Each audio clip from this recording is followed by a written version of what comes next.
सिन्दूरारुणविग्रहां त्रिनयनां माणिक्यमौलिस्फुरत्तारानायकशेखरां स्मितमुखीमापीनवक्षोरुहां पाणिभ्यामलिपूर्णरत्नचषकं रक्तोत्पलं बिभ्रतीं सौम्यां रत्नघटस्थरक्तचरणां ध्यायेत्परामम्बिकाम् अरुणां करुणातरङ्गिताक्षीं धृतपाशाङ्कुशपुष्पबाणचापाम् अणिमादिभिरावृता मयूखैः अहमित्येव विभावये भवानीम् ध्यायेत् पद्मासनस्थां विकसितवदनां पद्मपत्रायताक्षीं हेमाभामपीतवस्त्रां करकलितलसद्धीं पद्माम्बराङ्गीं सर्वालङ्कारयुक्तां सततमभयदां भक्तनम्रां भवानीं श्रीविद्यां शान्तमूर्तिं सकलसुरनुतां सर्वसम्पत्प्रदात्रीं नारायणी नमोस्तुते।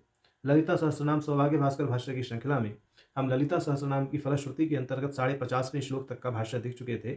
आज हम अग्रिम 4 श्लोकों का भाष्य देखेंगे। यहाँ यह चीज स्मरण कराना आवश्यक है कि पूर्व के प्रकरण में हमने यह देखा कि जो धर्म पुरुषार्थ है उसकी प्राप्ति के लिए भगवती के सहस्र नाम का पाठ करने वाले, भगवती के मंत्र का जाप करने वाले और भगवती के यंत्र का, श्री विद्या के मंत्र का आलंबन लेकर के श्री चक्र पूजन करने वाले ब्राह्मण से श्रेष्ठ दान ग्रहण करने वाला कोई ब्राह्मण नहीं होता है। और इन 3 गुणों के तारतम्य से उत्कृष्टता और निकृष्टता दान लेने वाले की बताई गई है कि कौन उत्कृष्ट है, कौन कनिष्ठ है और कौन निकृष्ट है, कौन अयोग्य है। सारी चीजें पूर्व के प्रकरण में बताई गई। अब आगे भगवती ललिता के सहस्र नाम का आलंबन लेकर के, भिन्न भिन्न प्रकार के पुष्पों का आलंबन लेकर के जो सहस्रार्चन किया जाता है उसके फल को यहाँ बताएंगे। देखिए, एक विशेष रूप से यहाँ स्मरण रखें कि जो पूर्व का प्रकरण था जिसमें दान को ग्रहण करने वाले ब्राह्मण की योग्यता बताई गई, वहाँ जो चक्र राज पूजन है वह श्री विद्या मंत्र के बल पर किया जाने वाला पूजन है। और यहाँ पर जो प्रयोग के रूप में ललिता सहस्र नाम की, यानी जिसको हम सहस्र नामावली कहते हैं, उसके बल पर जो श्री यंत्र का पूजन किया जाता है वह काम्य प्रयोग है। उसमें भिन्न भिन्न प्रकार के पुष्पों की माने विनियुक्तता यहाँ बताई जाएगी। तो यह अपने मना मस्तिष्क में बहुत स्पष्ट रखें कि श्री विद्या के मंत्र से जो आवरण पूजन होता है, माने मंत्र विशेष से जो आवरण पूजन होता है, वह एक अलग वस्तु है। और भिन्न भिन्न पुष्पों से जो ललिता सहस्रार्चन होता है श्री यंत्र पर, वह एक काम्य प्रयोग है। तो माने आवरण पूजन और काम्य प्रयोग रूपी जो पुष्पार्चन है, उनको हमेशा अलग अलग दृष्टिकोण से ही माने समझना चाहिए। परंतु हो तो उससे भगवती का ही पूजन रहा है तो फल की प्राप्ति दोनों से ही एक जैसी होती है, परंतु व्यवहार में इन दोनों की अलग अलग उपयोगिता है, ऐसा हम यहाँ कहना चाह रहे हैं। तो उसी दृष्टि से सब साधक समझें। अब यहाँ यह कहेंगे कि धर्म पुरुषार्थ की प्राप्ति का जो सबसे बड़ा लक्षण है वह है पुण्य का उदय होना या अनंत पुण्यों की प्राप्ति होना। दान आदि है सब जो किया जाता है पुण्य वृद्धि के लिए ही किया जाता है। पुण्य कर्म करके अपने स्वर्ग का मार्ग प्रशस्त किया जाता है धर्म के द्वारा। तो उसी दृष्टि से यहाँ पर कहा जा रहा है कि जो साधक भगवती ललिता सहस्रनाम की नामावली का आलंबन लेकर के भिन्न भिन्न पुष्पों से ललिता सहस्रार्चन श्री यंत्र पर करते हैं, नामार्चन करते हैं, उन साधक को मिलने वाले पुण्य की गणना तो भगवान महेश्वर भी नहीं कर सकते। ब्रह्मा आदि तो अल्प बुद्धि वाले देवता हैं, उनके भी माने बस में नहीं है कि वह भगवती ललिता के सहस्रार्चन से प्राप्त होने वाले पुण्य की गणना कर सकें। बस केवल भगवती ही इस कृत्य का फल जो है उसको जानती हैं कि वह कितना उच्च श्रेणी का फल है। उसकी उच्चता उत्कृष्टता के विषय में तो ब्रह्मा महेश आदि अनुमान भी नहीं लगा सकते। अब इस दृष्टि से आगे के 4 श्लोक कहे जा रहे हैं। तो भाष्यकार जी अग्रिम श्लोक की अवतरणिका के रूप में एक पंक्ति देते हुए कहते हैं, अथात उत्कृष्ट धर्म प्रदम पूर्वोक्त राशि षटकादि क्रमेण बुद्ध्यापि परिच्छेद्य फलकम योगमाह चतुर्भिः। ये कह रहे हैं कि अब पूर्वोक्त षटकादि क्रम से अति उत्कृष्ट धर्म को प्रदान करने वाले, माने जिनका फल बुद्धि के द्वारा नहीं समझा जाता, ऐसे फल को प्रदान करने वाले, उत्कृष्ट पुण्य को, अनंत पुण्य को प्रदान करने वाले जो माने योग रूपी ललिता सहस्रार्चन पुष्प के द्वारा जो होता है उस कृत्य का यहाँ अब 4 श्लोकों के माध्यम से वर्णन किया जाएगा। ऐसा इस अवतरण का यानी है जो श्लोक की भूमिका है इसका भाव है। तो आगे के जो 4 श्लोक हैं जिनके माध्यम से अब यह बात कही जा रही है, उन 4 श्लोकों का पाठ करके पहले अर्थ देख लेते हैं, तदंतर भाष्य देखेंगे। यद्यपि हमने अर्थ तो बता ही दिया है, फिर भी औपचारिक रूप से श्लोक का पाठ और अर्थ करते हैं। तो 4 श्लोक हैं। एभिर्नाम साहस्रहि तु श्रीचक्रं यो अर्चयेत् सकृत् पद्मैर्वा तुलसीपुष्पैः कल्हारैर्वा कदम्बकैः चम्पकैर्जातिकुष्मैः मल्लिकाकरवीरकैः उत्पलैर्बिल्वपत्रोर्वा कुन्दकेसरपाटलैः अन्यैः सुगन्धिकुसुमैः केतकीमाधवीमुखैः तस्य पुण्यफलं वक्तुं न शक्नोति महेश्वरः सा वेत्ति ललिता देवी स्वचक्रार्चनजं फलम् अन्ये कथनं विजानीयुर्ब्रह्माद्या स्वल्पमेधसः। तो ये कह रहे हैं जो श्री यंत्र का अर्चन इन 1000 नामों का माने सहस्र नामावली के आधार पर आलंबन लेकर के जो करता है और साथ ही साथ भिन्न भिन्न प्रकार के पुष्पों को अर्पित करता है। उन पुष्पों के विषय में कहा है कमल का, तुलसी पुष्प अर्थात तुलसी की मंजरी, यहाँ पे तुलसी दल का अभी निषेध करेंगे भाष्य में, और कल्हार, कदम्ब, लाल चंपा, मालती जिसको जाति भी कहते हैं, मल्लिका जिसको मोगरा या विचकिलम बोलते हैं, करवीर जिसको कनेर कहते हैं, नील कमल जिसे उत्पल कहते हैं, बिल्वपत्र, कुंद जिसे जूही कहते हैं, केसर, पाटल जिसे गुलाब कहते हैं, एवं अन्य सुगंधित पुष्पों जैसे केतकी जिसको सफेद चंपा कहते हैं, माधवी जिसको वासंतिक कहते हैं, पुन्नाग, वकुल जिसको मौलसारी कहते हैं। इन पुष्पों के द्वारा श्री यंत्र का जो पूजन करता है माने सहस्र नामावली का आलंबन लेकर के, उसके पुण्यों के फल का वर्णन तो महेश्वर भी नहीं कर सकते। श्री चक्र में विधि पूर्वक पूजन करने का वस्तुतः क्या फल होता है उसे तो स्वयं भगवती ललिता देवी ही जानती हैं। अल्प बुद्धि वाले ब्रह्मा आदि देवता उसे कैसे जान सकते हैं। अर्थात ब्रह्मा आदि भी ललिता सहस्रार्चन से उक्त फूलों के माध्यम से जो पूजन होता है उसके फल को नहीं जान सकते, ब्रह्मा भगवती ललिता ही जान सकती हैं, ऐसा कहने का तात्पर्य है। अब आगे इसमें एभिर नाम सहस्रस्तु श्री चक्रम यु अर्चयित सुकृत पद्मेर्वा तुलसी पुष्पैः कल्लारेर्वा कदम्बकैः, इसका भाष्य देखते हैं। इस श्लोक के भाष्य में भाष्यकार कह रहे हैं नाम साहस्रैरिति बहुवचनम नामनाम प्रत्येकं करणत्वद्योतनाय लक्षा पूजादौ पुनः पुनरावृत्ति ध्वनार्थंश्च। ये कह रहे हैं कि यह जो नाम सहस्र है, इस सहस्र में जो बहुवचन आया ना कि एभिर नाम सहस्रैहि, कि ये जो 1000 नाम है, इन 1000 नामों के द्वारा माने जो भगवती का पूजन है उसको करना चाहिए। इसकी प्रयोग विधि भी आगे देंगे कि किस तरह से संकल्प लेना चाहिए, किस तरह से पुष्प अर्पित करना चाहिए, एक एक नाम को किस तरह से पढ़ना चाहिए, उसमें किस तरह की व्याहृतियों का उपयोग होगा, वह सारी वस्तु आगे विशेष रूप से व्याख्यायित की जाएगी भाष्य में। तो हम जो मुख्य मुख्य बिंदु हैं जो भाष्य में कहे गए हैं उनको यहाँ आपके सामने रख करके आगे फिर प्रयोग विधि का वर्णन करेंगे विस्तार पूर्वक, हालांकि इतनी विस्तृत भी नहीं है वो।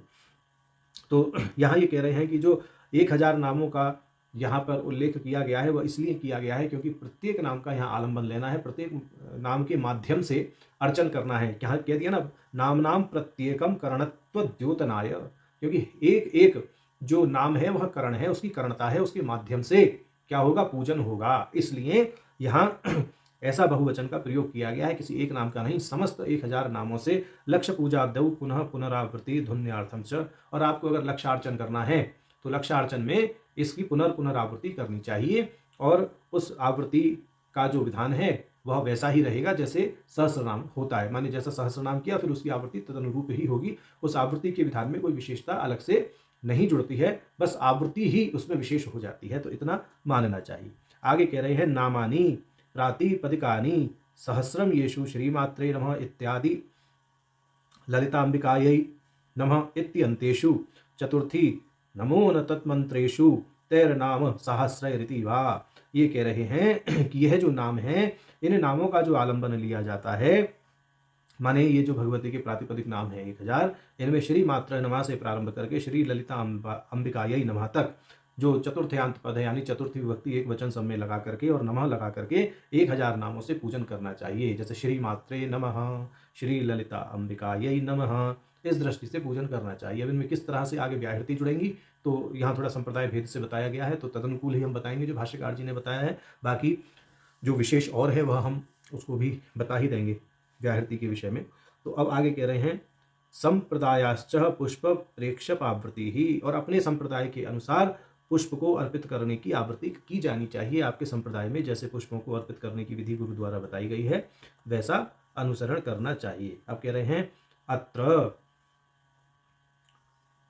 पद्म कल्हार उत्पलानाम परस्पर वैलक्षण्यम आवांतर जाति भेदेनोह्यम तुलस्याः पुष्पैः फुल्लमंजरीभिः न तु तत्पत्रैः सुंदरी विषये तुलसी निषेधस्य तदवलादेव पत्र परत्वचित्यात्। तो ये कह रहे हैं कि कमल का फूल, कल्हार का फूल, उत्पल अर्थात नील कमल, इनके बीच में परस्पर भिन्नता को आंतर जातीय भेद के रूप में समझना चाहिए। माने ये सब अलग अलग पुष्प हैं, जब प्रयोग करें तो विशेष रूप से एक ही तरह के पुष्प रखें, उनको मिलाएं नहीं, माने मिश्रण ना लें। ये ऐसा ना करें कि यहाँ बहुत सारे पुष्पों के नाम बोल दिए हैं तो सभी पुष्पों के भाई 100 पुष्प 10 तरह के रख लो तो 1000 पुष्प हो जाएंगे तो हम सहस्रार्चन कर रहे हैं। बोले ऐसा नहीं करना चाहिए। यहाँ विशेष रूप से जो अलग अलग पुष्पों का वर्णन किया गया है उसमें मतलब सजातीय विजातीय का मेल नहीं करना चाहिए, एक जैसे पुष्प प्रयोग में रखने चाहिए। आप अगर सामान्य रूप से पूजन कर रहे हैं तब अलग बात है, आप पुष्पांजलि भिन्न भिन्न पुष्पों की लेकर के चढ़ा दें। लक्ष्य पूजा आदि जब होती है तो उसमें भिन्न भिन्न पुष्पों की आप आवृत्ति कर सकते हैं, परंतु फिर भी यह ध्यान रखना चाहिए कि एक सहस्रार्चन में एक तरह के ही पुष्प रहें। आप लक्षार्चन में भिन्न भिन्न प्रकार के पुष्प रख लें परंतु 1000 के पुष्पों का समुच्चय बना करके रखें, यह ध्यान रखें।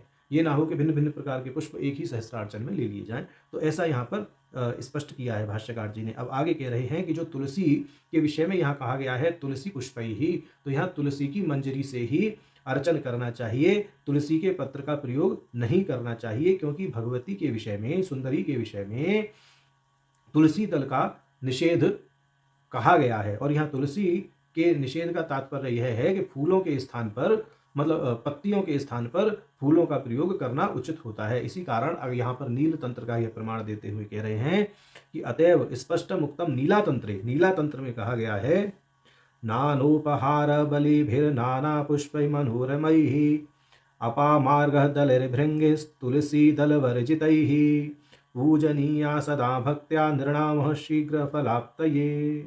तो ये कह रहे हैं नीला तंत्र का यहाँ वचन है कि विभिन्न प्रकार के उपहारों और बालियों के साथ अनेक मनोहर फूलों, अपामार्ग के पत्तों, भृंगराज के पुष्पों के साथ भगवती का पूजन करना चाहिए, परंतु तुलसी के पत्तों के बिना करना चाहिए। तुलसी दल वर्जित ही स्पष्ट कह दिया है। माने आप अपामार्ग के दल का प्रयोग कर लें, भृंगराज के दल का प्रयोग कर लें, परंतु तुलसी दल वर्जित है भगवती की पूजा में, इसलिए तुलसी की मंजरी, तुलसी के पुष्प का अर्पण करना चाहिए। अब ये कह रहे हैं पूजनीय सदा भक्त्या नृणाम शीघ्र फलाप्तये। जो इस प्रकार से भगवती का पूजन करता है मनुष्य, उसके लिए शीघ्र ही फल की प्राप्ति होती है और सर्वश्रेष्ठ फल उसे प्राप्त होते हैं।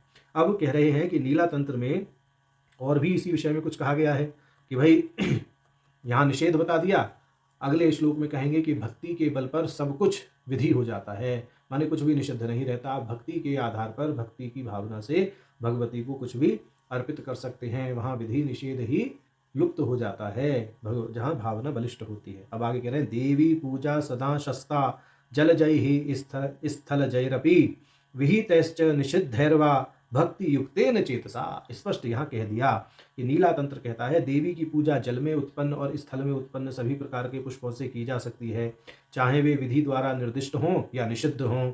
यदि पूजा भक्ति पूर्ण हृदय से की जाए तो वह सदा शुभ मानी जाती है। फिर क्या विहित और क्या निहित, क्या निषिद्ध और क्या प्रतिषिद्ध, तो ये सारी चीज़ें माने नीला तंत्र के आधार पर भाष्यकार जी यहाँ स्पष्ट कर रहे हैं। तो इस दृष्टि से जो निषिद्ध वचन कहे गए हैं, यानी निषेध किया गया है तुलसी दल का, बोले अगर ना आप चढ़ाएं तो अच्छा ही है, अगर भक्ति भाव से आप चढ़ाना भी चाहते हैं तो कोई दिक्कत नहीं है। नीला तंत्र वहाँ पर यह प्रमाणित करता ही है कि भक्ति के बल पर विहित और निषिद्ध चीज़ों का भी अर्पण भगवान को करने में कोई हानि तो नहीं होती है, परंतु ना चढ़े तो ज़्यादा उचित है, ऐसा कहने का यहाँ भाव है। अब इसी विषय में एक बात और कही है भाष्यकार जी ने कि तत्र निषिद्ध स्वीकारो भक्त्या आवश्यकत्वध्वननाय, कि निषिद्ध वस्तुओं को स्वीकार करने का तात्पर्य यहाँ भक्ति भाव की अनिवार्यता को दर्शाने के लिए है। माने नीला तंत्र में यह जो कथन आया है विहितश्च निषिद्धैर्वा भक्ति युक्तेन चेतसा, बोले यह जो कथन है यह निषिद्ध वस्तुओं का स्वीकार तो करता है परंतु यहाँ भक्ति की अनिवार्यता, भक्ति पूर्णता की अनिवार्यता भी होनी चाहिए। ये नहीं कि बस हमें चढ़ाना है तो उसके लिए झूठ मूठ की भक्ति आपने कर ली और अर्पित कर दिया। नहीं, सच्ची भक्ति हो, पूर्ण समर्पित भक्ति भाव हो, तब ही निषिद्ध वस्तु का स्वीकार किया जा सकता है पूजा में, नीला तंत्र के प्रमाण के आधार पर। ऐसा अब आगे कह रहे हैं, पुष्पाणाम अपि अलाभे तु तत्रेतर्ह इच्छेच्छवाम इति काली पुराण वचनम नित्य कर्म परम। कह रहे हैं अगर पुष्प का अभाव हो तो तत्रितर यानी उनके जो इतर यानी दल से जो इतर पत्र आदि हैं, तो इसको तत्पत्र ही ऐसा पाठ कर लें, तो तत्र पत्र ही उनके पत्रों के द्वारा पूजन करना चाहिए, है ना। ये ना तत्र पत्र ही अर्चयेत शिवाम, ऐसे करके ये समझना चाहिए। कह रहे हैं कि पुष्प का अगर माने आपको ग्रहण नहीं हो पा रहा है, किसी कारण से पुष्प लाभ नहीं हुआ है, पुष्प की प्राप्ति नहीं हुई है पूजा में, तो जो पुष्प के वृक्ष हैं या पौधे हैं उनके पत्तों से भी कार्य चलाया जा सकता है, परंतु पुष्प का अभाव हो तब। जब पुष्प का भाव है तो पुष्प ही अर्पित करना चाहिए। तो ऐसा कालिका पुराण के अंतर्गत नित्य कर्म प्रकरण में बताया गया है। कह रहे काम्ये कर्मणि प्रतिनिधिद्य भावस्य षष्ठीकरण सिद्धत्वात् सुंदरी विषये तुलसी निषेधस्य तद्बलादेव पत्र परत्व औचित्य तत्पत्रांतरम परम च। ये कह रहे हैं भगवती सुंदरी के विषय में तुलसी के निषेध का तात्पर्य भी इस तर्क से ही, यानी अगर इस तर्क से भी देखा जाए तो भी पत्तों का प्रयोग यहाँ नहीं करना चाहिए, बहुत बल दे करके ये कह रहे हैं। माने तुलसी के पत्तों का प्रयोग तो कालिका पुराण का अगर यहाँ वचन कहा भी है तो ठीक है, उचित है, अन्य पत्रों का कर लें, परंतु तुलसी के दल का ना ही करें तो ज्यादा उचित है। अब कह रहे हैं पद्मादिषु तु सदृशत्वातः पूर्णाय कल्हारिता नाम ग्रहणम उच्यते, कि जो पद्म आदि के साथ में अन्य पुष्पों की बात करी गई है तो वह पूर्ण के लिए कहा गया है। किसी किसी ऋतु में कोई पुष्प उपलब्ध नहीं हो पाए और अगर काम में प्रयोग करना पड़ जाए तो किस पुष्प से करें, तो इसलिए यहाँ अनेक पुष्पों की बात कर दी गई है। इस दृष्टि से यहाँ पर समझना चाहिए। अब आगे कह रहे हैं विष्णुना नेत्र कमलस्य तत्पूर्णार्थम उपादानस्य लिंग पुराणे कथनात् लिंगात् कदम्बकैः अविशेषात् विधि ही अपि ही नहीं विविधै ही अपि ही। तो ये कह रहे हैं कि भिन्न भिन्न प्रकार के पुष्पों का यहाँ विधान किया गया है। कमल के पुष्प का भगवान विष्णु के नेत्रों के साथ में उपमान उपमेय का संबंध है ही, इस दृष्टि से लिंग पुराण में कथन किया गया है। कदाचित ललिता आद्यापम रूपा कृष्ण विग्रह, इस दृष्टि से भगवती का भी भगवान विष्णु के साथ में अभेद है, कमल का भी अभेद है। और भिन्न भिन्न प्रकार के जो पुष्प हैं यहाँ पूर्ण की दृष्टि से कहे गए हैं। ऋतुकाल विशेष में कोई पुष्प ना मिले तो काम्य कर्म की पूर्णता के लिए उन पुष्पों का अन्य पुष्पों का प्रयोग करके अपने कार्य को साध लें, परंतु तुलसी दल का जहाँ तक संभव हो उपयोग ना ही करें तो उचित ही है। भक्ति बल पर कर भी रहे हैं नीला तंत्र के आधार पर, तो भाई हमें किसी प्रकार का कोई आपसे विरोध नहीं है, कर लो, परंतु पुष्प का प्रयोग हो तो ज़्यादा अच्छा है। तुलसी के पुष्प का, तुलसी की मंजरी का प्रयोग हो तो वह श्रेष्ठ है, ऐसा कहा। अब आगे जो भिन्न भिन्न प्रकार के पुष्पों की बात कही गई है उनके विषय में कुछ छोटी छोटी बातें भाष्यकार कहेंगे। कहते हैं जाति ही कुसमही इति अत्र न्यापो संज्ञा छंदसो बहुलरमिति ह्रस्व जाति मालती मल्लिका विचिकिलम करवीरम हयमारह कुंदह माध्यम केसर काश्मीरम पाटलम श्वेत रक्तम तिलपुष्प सदृशम। ये कह रहे हैं कि जो जाति का पुष्प है उसका अर्थ है मालती, मल्लिका का अर्थ है विचकिलम, करवीर का अर्थ है हयमार अर्थात कनेर, कुंद का अर्थ है माध्यम, उसके बाद में ये कह रहे हैं केसर का अर्थ है काश्मीरम, क्योंकि काश्मीर प्रदेश में यह होती है इसलिए इसको इस दृष्टि से यहाँ कह रहे हैं।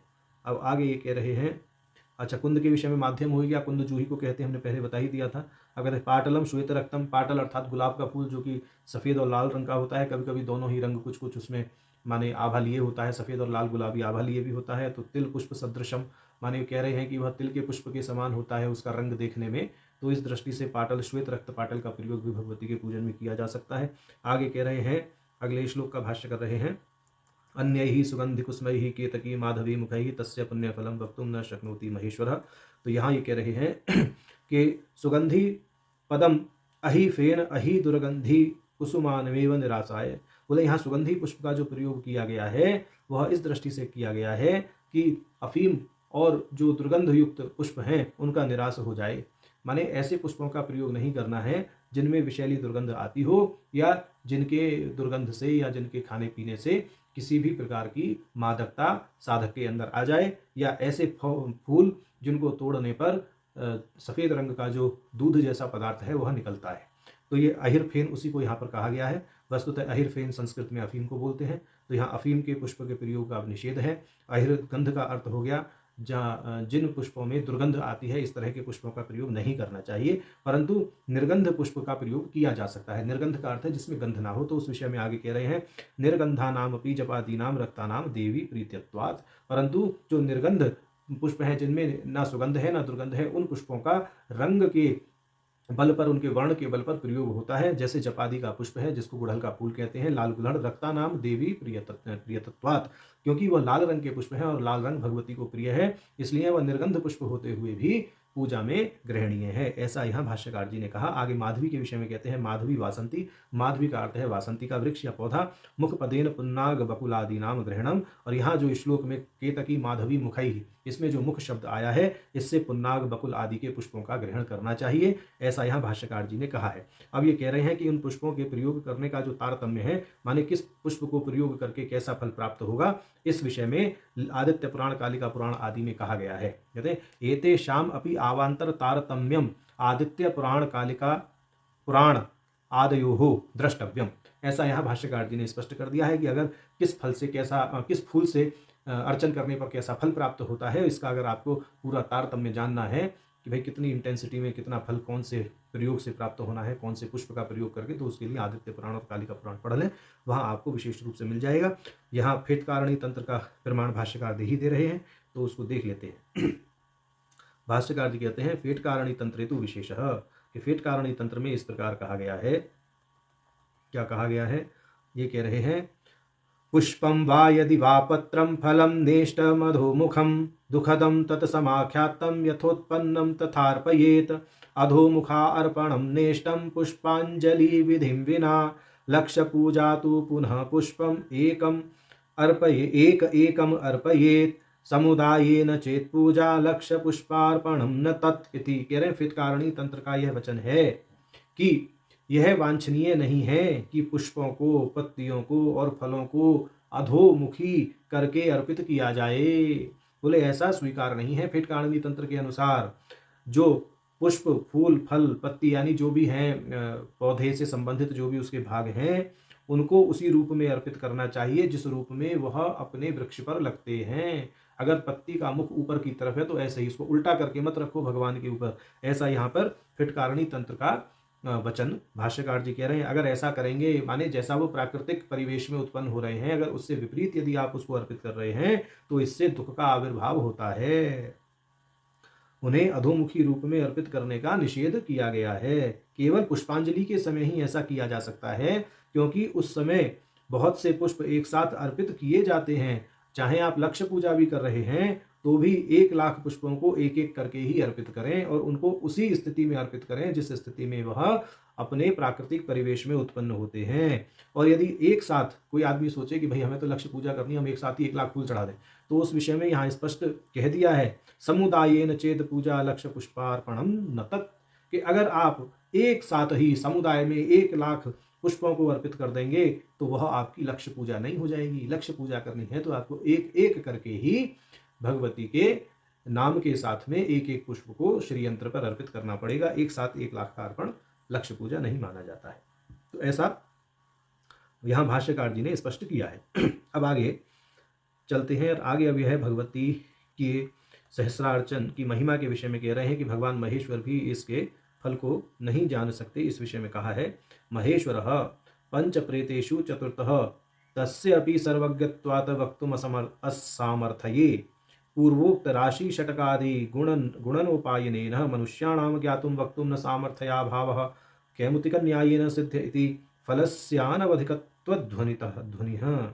ये कह रहे हैं कि महेश्वर, जिनको शिव कहते हैं, जो 5 प्रेतों में चौथे स्थान पर हैं या 5 प्रेतों में से एक हैं, उनमें भी इतनी क्षमता नहीं है, उनका भी ज्ञान इतना नहीं है कि वह उक्त प्रकार के पुष्पों से किए जाने वाले ललिता सहस्रार्चन अर्थात यहाँ जो चक्र पूजन किया जा रहा है उसके फल को बता सकें या उसके फल को समझ सकें। और पूर्व में बताए गए जो षटकर्म आदि उपाय हैं उनके द्वारा जो फल प्राप्त होता है वह तो बहुत अल्प है। भगवती की कृपा प्रसाद से ही इसकी क्या है, असीमता है। इस फल की भगवती का कृपा प्रसाद इतना है कि अगर कोई व्यक्ति एक बार भी भगवती का सहस्रार्चन कर ले तो उसकी असीम फलता उसको प्राप्त होती है। और मनुष्य लोग तो उसके फल को जानने में समर्थ हैं ही नहीं, क्योंकि उसका फल अनंत है। और कैमुतिक न्याय से स्पष्ट होता है, कैमुतिक न्याय से स्पष्ट ये होता है कि जब माने विष्णु, महेश, ब्रह्मा ये ही इसके फल को नहीं जानते तो कितना अधिक फल होगा, आप अनुमान भी नहीं लगा सकते। तो ऐसा यहाँ पर समझाया है। तो अब आगे कह रहे हैं, अतएव सर्वज्ञ कह परिच्छेद्यम इत्याह, कि इस फल को जानने में केवल एक ही अर्थात भगवती ही सक्षम है। इस विषय को आगे कह रहे हैं कि सा वेत्ति ललिता देवी स्वचक्रार्चन अजम फलम अन्ये कथम विजानीयु ब्रह्माद्या स्वल्पमेधसः। तो ये कह रहे हैं कि भगवती ललिता ही जानती हैं स्वचक्रार्चनजम फलम, माने अपने चक्रार्चन से उत्पन्न होने वाले फल को, ऐसा करके बाकी अन्य नहीं जानते हैं। तो ऐसा यहाँ कहा है। अब यहाँ यह शंका उत्पन्न करेंगे, पहले इस प्रकरण को देख लेते हैं, तब शंका बताएंगे, बड़ी अच्छी शंका उत्पन्न करेंगे, उसके बाद प्रयोग विधि बताएंगे। कह रहे हैं, ब्रह्मादि नामज्ञत्रित्वे परीकरालंकारेण हेतुगर्भं विशेषणं स्वल्पमेधसः इति स्वल्पा मेधा धारणात्मिका बुद्धिर्येषां ते। तो ये कह रहे हैं कि जो ब्रह्मा आदि हैं उनकी भी यहाँ ज्ञानता है, क्योंकि भगवती की महिमा इतनी बड़ी है कि ब्रह्मा आदि भी उनकी महिमा को जानने के लिए स्वल्प मेध हैं, माने इतनी बुद्धि नहीं रखते कि भगवती की महिमा को, उनके नाम से प्राप्त होने वाले फलों की महिमा को समझ सकें। तो ऐसा यहाँ समझना चाहिए। तो अब जो पूर्व पक्ष है वह इतना सुन करके बड़ा अचंभित हो गया। उसने कहा, भाई बड़े बड़े षटकर्म आप पहले बताए आए हैं, मारण, उच्चाटन, सम्मोहन, उनके तो आपने फल बड़े आसानी से बता दिए। यहाँ तो केवल आप नाम से सहस्रार्चन कर रहे हैं और भिन्न भिन्न प्रकार के फूल चढ़ा रहे हैं, बड़ा सरल प्रयोग कर रहे हैं। मारण आदि, उच्चाटन आदि वो तो बड़े क्लिष्ट प्रयोग थे, तो उनका फल अधिक होना चाहिए। ये तो बड़ा सहज और सरल और सुगम प्रयोग है, और इसके फल के विषय में आप कह रहे हैं कि माने ब्रह्मा भी कम बुद्धि रखता है इसके फल को जानने के लिए। तो ये हमारी समझ में नहीं आ रहा है, ऐसा क्यों है। तो इस विषय में यहाँ पर प्रकरण आगे चलाते हैं। तो पूर्व पक्ष कहता है, उसके साथ में उत्तर पक्ष भी है, तो शंका समाधान एक ही पंक्ति में है लगभग। तो कह रहे हैं, ननु राशि षटक वेद्य फलकम कठिनतरम प्रयोगम अपेक्षया सह पुष्पार्पण प्रयोगस्य सुलभत्वेन ततो अपि अनवधिक फलकत्वे कठिनतर प्रयोगे कस्यापि प्रवृत्त्य योगदान अनुष्ठान लक्षणं प्रमाण्यं प्रसज्येति चेत भ्रांत्योऽसि कठिनतर प्रयोगस्य अनिशनित्यादि पटघटित विविध्यो बोधयत्वानकरणे प्रत्यावाय बोधने न नित्यत्वात्। और आगे इन्होंने कह दिया नित्याग, अच्छा ये अलग पंक्ति है। अब ये कह रहे हैं कि भाई शंका तो बताई दी कि षटकर्म तो कठिन है, उनके प्रयोग ज़्यादा अच्छे होने चाहिए, उनके फल अधिक अच्छे होने चाहिए, उत्कृष्ट होने चाहिए, परंतु ये तो भगवती के सहस्र नाम का अर्चन पुष्प के द्वारा करना, ये तो बहुत सरल प्रयोग था, बहुत सुलभ था, इसका फल फिर उनसे उन्नत क्यों कहा गया। तो यहाँ समाधान के रूप में ऐसा स्पष्ट कर दिया गया है कि जो षटकर्म है वह अपने स्वार्थ या अपनी प्रवृत्ति वश किया गया कर्म है, इसलिए उसका फल अनित्य होता है। और जो काम्य प्रयोग यहाँ पर पुष्पार्पण के रूप में बताया जा रहा है वह तो भगवती की प्रीति को बढ़ाने वाला है। उसमें आप केवल इतना ही प्रयोग कर रहे हैं कि भगवती की प्रीति के लिए मैं संकल्प लेता हूँ, बोले ये संकल्प का जो बल है वही इस प्रयोग के फल को उत्कृष्ट और अनंत कर देता है।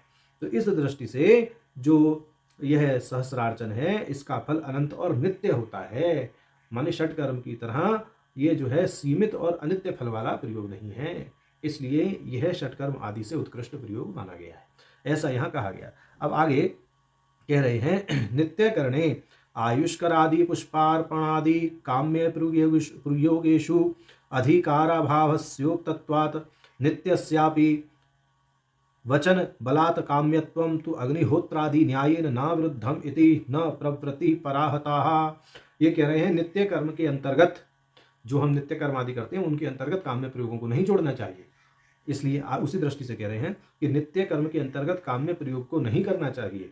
जो आयुष्कर आदि काम्य प्रयोग बताए गए हैं या विशेष पुष्पार्पण के जो ये काम्य प्रयोग बताए जा रहे हैं, इनमें अधिकार का अभाव होता है, माने एकदम अधिकार इनमें नहीं होता। नित्य कर्म में तो सबका अधिकार है, नित्य कर्म तो सबको करना ही है, परंतु काम्य प्रयोग में सीधे अधिकार नहीं होता है। उसमें तो पहले भी बार बार बोल के आए हैं कि जो व्यक्ति नित्य कर्म करता है उसका नैमित्तिक कर्म में अधिकार होता है। जो नित्य नैमित्तिक कर्म दोनों करता है उसका गुरु की आज्ञा से ही काम्य कर्म करने में अधिकार होता है, ऐसा समझना चाहिए। परंतु आगे ऐसा भी इन्होंने कहा है कि आगे इसी बात को ही कहा है कि बलात् काम्यत्वम तो अग्निहोत्र आदि न्यायेन नित्य पूजा में भी विभिन्न सुगंधित पुष्पों का समावेश किया जा सकता है, इसमें कोई विरोध नहीं है। आप जो है काम्य कर्म जो है जब करें तब विशेष रूप से संकल्प लेके और इन पुष्पों का आलंबन लेकर के काम्य कर्म करें, चक्रार्चन करें। परंतु नित्य पूजा में यदि आप इन पुष्पों का प्रयोग कर रहे हैं तो आप प्रयोग कर लें, पुष्पों का माने उपयोग करके आप भगवती को इन पुष्पों को अर्पित कर दें। परंतु सहस्रार्चन का जब आप संकल्प लें तो यह काम्य प्रयोग के रूप में ही माना जाता है, ऐसा यहाँ कह रहे हैं। और जो श्री यंत्र के अर्चन की बात पहले कही गई है वह मंत्र बल से किया जाने वाला श्री चक्रार्चन है। ललिता सहस्रार्चन की बात जो यहाँ कही जा रही है, यहाँ इस स्थल पर प्रयोग के रूप में कही जा रही है। अब यहाँ शंका यह उत्पन्न होती है कि हम तो रोज चक्रार्चन करते हैं, तो क्या वह हमारा नित्य कर्म है या काम्य कर्म है? तो देखिए, यह तो आपके संकल्प पर निर्भर कर रहा है कि आपने संकल्प कैसा लिया है कि भगवती प्रीत्यर्थे ललिता सहस्रार्चनम अहम करिष्ये। यह आप नित्य कर्म के रूप में अगर गुरु की आज्ञा से करते हैं तो कोई दोष नहीं है। परंतु इस स्थल पर यहाँ पर यह जो कर्म है यह प्रयोग के रूप में, काम्य कर्म के रूप में बताया गया है। नित्य कर्म में प्राय श्री विद्या के साधक इसको नित्य कर्म के रूप में ही करते हैं, तो गुरु आज्ञा से यदि आप ऐसा करते हैं तो इसमें किसी भी प्रकार की हानि नहीं है, उत्कर्ष ही उत्कर्ष है। तो ऐसा यहाँ पर समझ लेना चाहिए। अब आगे भाष्यकार जी ललिता सहस्रार्चन के प्रयोग की विधि को कह रहे हैं। कहते हैं अथ प्रयोग विधौ विशेष। अब प्रयोग विधि में जो जो विशेषताएं हैं उनको यहाँ बताया जा रहा है। कहते हैं चक्र अर्चन आरंभ एवा परिमित पुण्य प्राप्तमर्थ अमुक कुसुमैः देवी पूजश्याम इति संकल्प्यन प्रसन्न पूजयोत्तरं पूर्वभागं पठित्वा न्यायत्रयं कृत्वा प्रणव उच्चारय द्विताराध्यैर्नामोऽन्तश्चतुर्थ्यान्त नाम मंत्रैः ह्रीं श्रीं श्री मात्रे नमः इत्यादि रूपैः एकैकं पुष्पम एक एक मंत्रान्ते यथोत्पन्नं तथा बिंदौ विनिक्षिप्य विजातीय पुष्प अमिश्रेण सजातीये एव संख्या पूरित्वा तदन्ते प्रणव उच्चार्य न्यासत्रयं कृत्वा फलश्रुति पठित्वा पूजा शेषम संपयेदिति। ये कह रहे हैं यह जो ललिता सहस्रार्चन का प्रयोग है वह इस प्रकार है कि श्री चक्र की पूजा के आरंभ में साधक को इस प्रकार से संकल्प करना चाहिए कि असीमित पुण्यों की प्राप्ति के लिए मैं भगवती ललिता त्रिपुर सुंदरी का अमुक अमुक पुष्पों से पूजन करता हूँ और यह भगवती की प्रीति के लिए करता हूँ, यह विशेष है। अब इसके बाद इन्होंने कहा है प्रसन्न पूजयोत्तरम। प्रसन्न अर्थात प्रआसन्न, आसन पर बैठ जाएं, आसन ग्रहण करें, आसन की पूजा करें। आसन पूजा के बाद फिर जो प्रथम अध्याय है उसका पाठ किया जाए। प्रथम अध्याय के पाठ के बाद में न्यास किए जाएं। न्यास के बाद प्रत्येक नाम का उच्चारण करें। नाम के उच्चारण के आरंभ में ओम ह्रीम श्रीम व्याहृतियों का प्रयोग करें तथा अंत में ओम लगाएं। तो इस प्रकार होगा ओम ह्रीम श्रीम श्री मात्रे नमः ओम। और धीरे से एक पुष्प अर्पित करें। इस पुष्प को ठीक उसी प्रकार अर्पित करें जैसे वह उत्पन्न हुआ है प्रकृति में। यह पुष्प श्री चक्र के बिंदु पर अर्पित किया जाए। इस प्रकार से पुष्प अर्पित करते रहें जब तक 1000 नाम पूरे नहीं हो जाते। इस प्रकार के पुष्पों को दूसरे के साथ में ना मिलाएं। माने जो आपने पुष्प पूजन में लिए हैं उन पूजन में लिए हुए पुष्पों में एक ही तरह के पुष्प रखें। कहने का तात्पर्य यह है अगर कमल के पुष्पों से कर रहे हैं तो कमल के पुष्प हों। ये ना हो कि वो जी पुष्प 800 ही रह गए, 200 पुष्प दूसरे मिला दिए। तो विजातीय पुष्पों का यहाँ मिश्रण ना करें, सजातीय पुष्पों से ही संख्या का पूर्ण करें, ऐसा यहाँ कहा गया है। स्पष्ट कहा है भाष्यकार जी ने कि विजातीय पुष्प अमिश्रणेन सजातीय रेव संख्या पूर्यत्वा, ऐसा इन्होंने कहा है। तो विजातीय पुष्पों का इसमें सम्मिश्रण ना करें, केवल सजातीय पुष्पों से ही पूजन करें।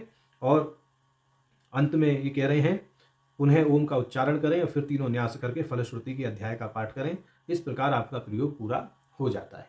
अब यहाँ एक विशेष बात ये आई, जो भाष्यकार जी ने प्रयोग बताया है वो बताया है इस प्रकार ओम ह्रीम श्रीम श्री मात्रे नमः ओम।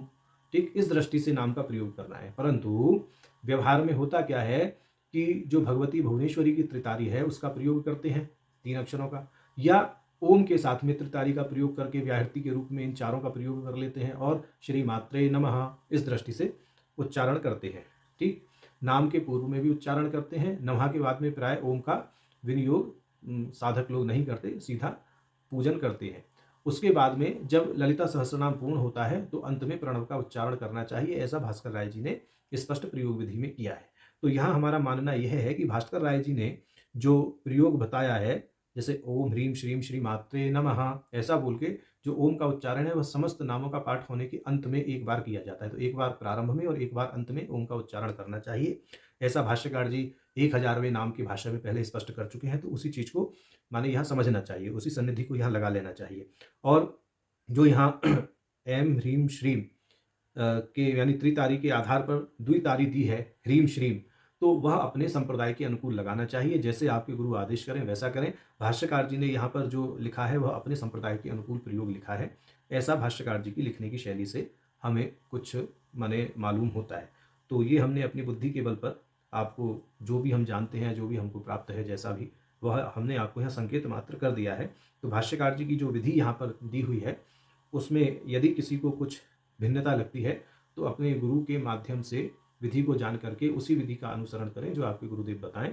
उन्हीं व्याहृतियों का प्रयोग करें। प्रणव का उच्चारण करना है, नहीं करना है, कब करना है, यह अपने गुरुदेव से पूछ करके ही करें।